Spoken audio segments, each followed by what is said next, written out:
Hey, welcome back to the channel, guys. Thanks for joining. Actually driving near Charlotte right now. Just dropped off my friend at the airport. But yeah, so my next apprenticeship I like to discuss is me working at a sober living house. I was a house manager. Guys recovering from addiction, trying to recover. This is definitely a field I'm really passionate about, working in an addiction center, mental health. So this was my niche, and I knew this was the next step for me on my journey. It's weird. It's funny how I got the connection to the job, because I've personally never been addicted to any substances, but I felt a strong connection with those guys, and I understood where they were coming from. I had empathy. I was compassionate. I understand how they could, take that turn, right? I could see how from the outside someone could judge them and say, oh well, that was self-inflicted, right? But a lot of those things, the reason why they take that path is usually from addictions, abuse, traumas, etc., and things like that. But yeah, how I discovered working in a sober living house, I used to be in a mastermind group. Mastermind group was like a meeting with like-minded men. We discussed business and life and philosophy and things of that nature.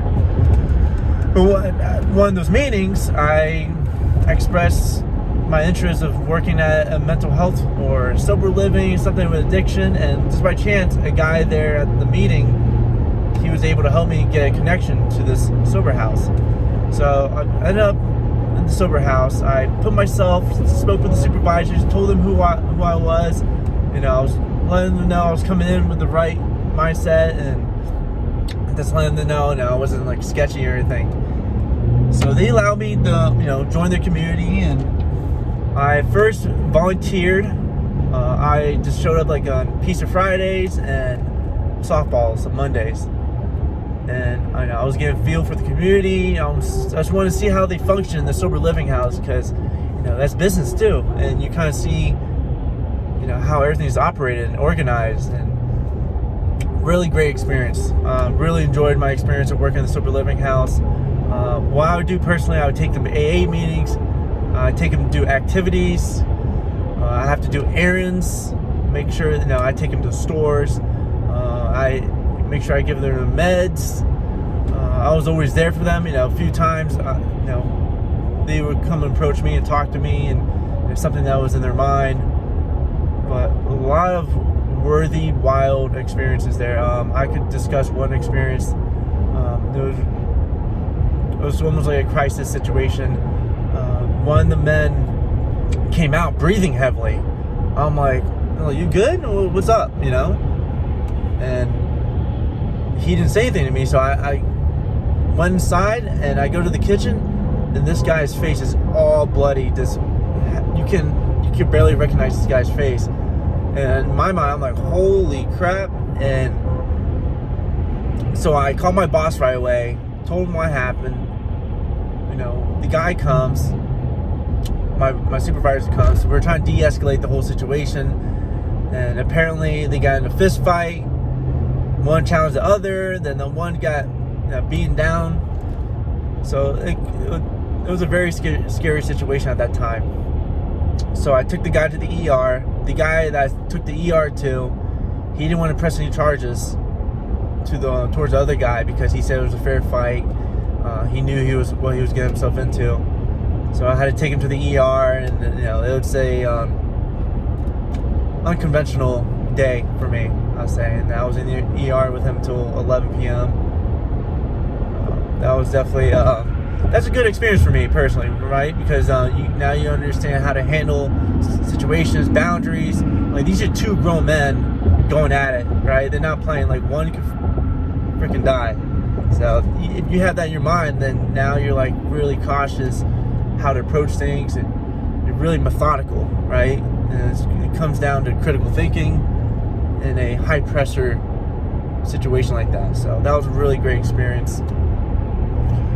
Another great experience for me was my last month working there. Everyone knew I was leaving. I was moving out of my hometown, and it was such a great time. Like, it was like 8 to 10 guys in the house at the time, and all of them were like around my age, and man, it was a really fun time. Like, I really enjoyed going to work every day, and those guys, we had a profound connection. I felt like they were really my friends, right? And at the job, you gotta be careful. You gotta keep boundaries. Like, you can't be too friendly with them. But I always try to be present for them. And that last week, when I was there, we all went to Daytona. We went go-karting, laser tagging. I took the guys out near the beach. Something different for them, because I knew it was my last week, and I was like, screw it, And all the guys loved it. They thanked me, and it was those guys gave me a sense of confidence that I could do this, that I'm able to influence others in a positive way like that, and it was really enlightening for me, and it was really meaningful. And man, like, that job, it's really glad I had that experience. But I'm trying to think of the bad in the job. The worst I can think about the job is, some guys, they get irritated or annoyed. Sometimes they lack patience, because, for example, I'm running an errand, I'm doing something busy, and they do text me, call me, like, where I'm at, and you pick them up at the gym. Little minor things like that, but overall, I love my experience working in the sober house. I say my main lesson is being more comfortable of telling people what to do. Okay, that's not my initial reaction. That's not my initial thing to do, really. It's like, tell someone to do, like, oh, you do this. Like, I'm not comfortable 100% of the time being an authority figure like that, but I did it in a respectful way. I believe what you have to do to get to that point is you have to earn their trust, right? You got to realize, like, you're in the same shoes. You got to relate to them somehow.